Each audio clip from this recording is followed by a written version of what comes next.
All right, welcome back. You know, there's been a common theme that has been running through the Democratic Party recently. It's got to do with them saying that quiet part out loud, right? Remember, if we continue with these ICE raids, they say, who will teach your children or mow your lawn?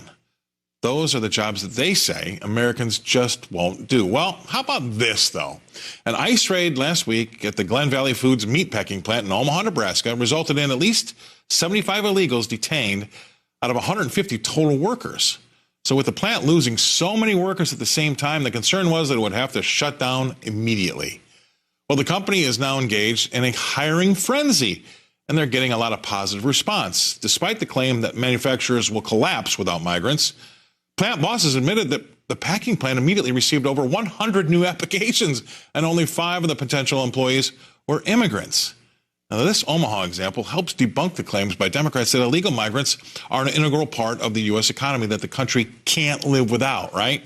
In fact, there are millions of American citizens ready to fill these jobs if only given the opportunity to work without being pushed out by cheap foreign labor that hops the fence in the southern border. Please welcome into the show Ms. Rebecca Walser, Walser Wealth Management in Tampa, Florida. Thanks for coming on, Rebecca. I saw this story. I'm like, I got to do this with Rebecca.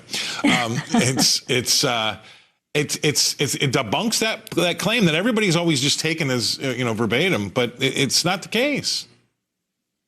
It's not, Scott. And I was looking for, when we were getting ready for this actual interview, I was looking for where does this originate from? And I couldn't find the source of where it originates from. But I know that George Bush was talking about it and his border enforcement, the second George Bush, in 2007. So, he was basically saying in 2007 that we can't fully close the border because there are jobs that American citizens don't want to do that are getting done. So the economy will stop, And then you have the LA mayor over the weekend stating the same thing, that, if you literally shut down immigration, that the economy will stop. I think this is ridiculous on its face, Scott, because we know, to your point, this raid was conducted on Tuesday, July the 10th.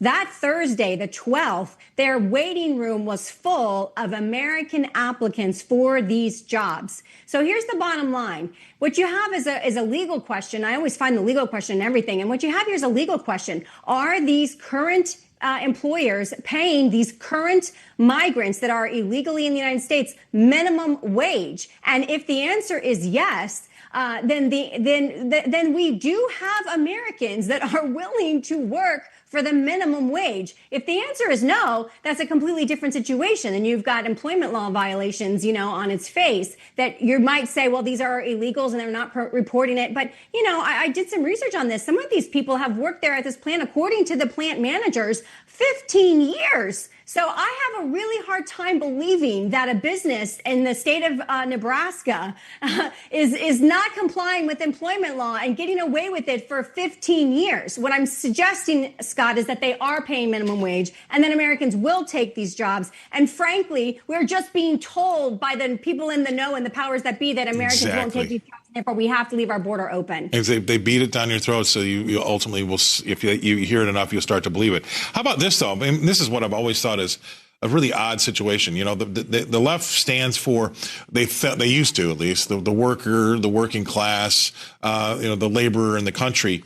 Yet they were also for no borders and letting everybody come in over the border. And all that did was drive wages down because they would work for cheaper and cheaper. So how can you be for the worker but then have no border? It doesn't make sense. You're taking blood out of your right arm and putting it in your left.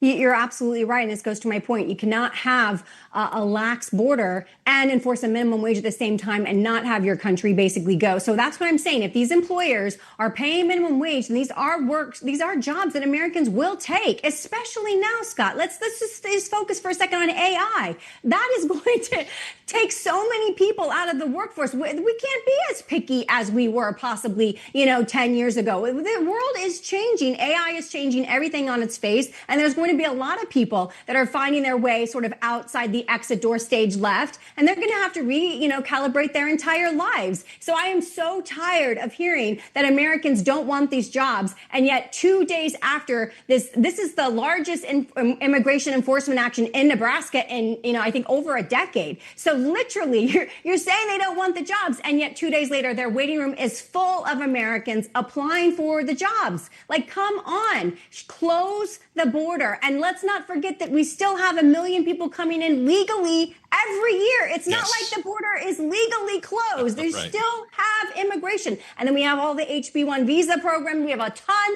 of programs for STEM, for science, technology, math, engineering. So, I mean, these people just don't, they are right. They want to replace our population with immigration, and they're not willing to tell us the truth. And that's why they banter us with this. No jobs that Americans would take. Yeah. Well, I tell you what, I'm going to say it 100 times more the rest of the year. But the bottom line is this, Rebecca, I run it like a business. Yes, we'll look out for the people that can't look out for themselves. I'll do that. Right. But always. basically, if you have no borders, you can't have benefits. Right? So if you want to have benefits, you have to have a border. It's simple. That's what a business would say, because you're going to go out of business letting people come in and take from something they didn't put into.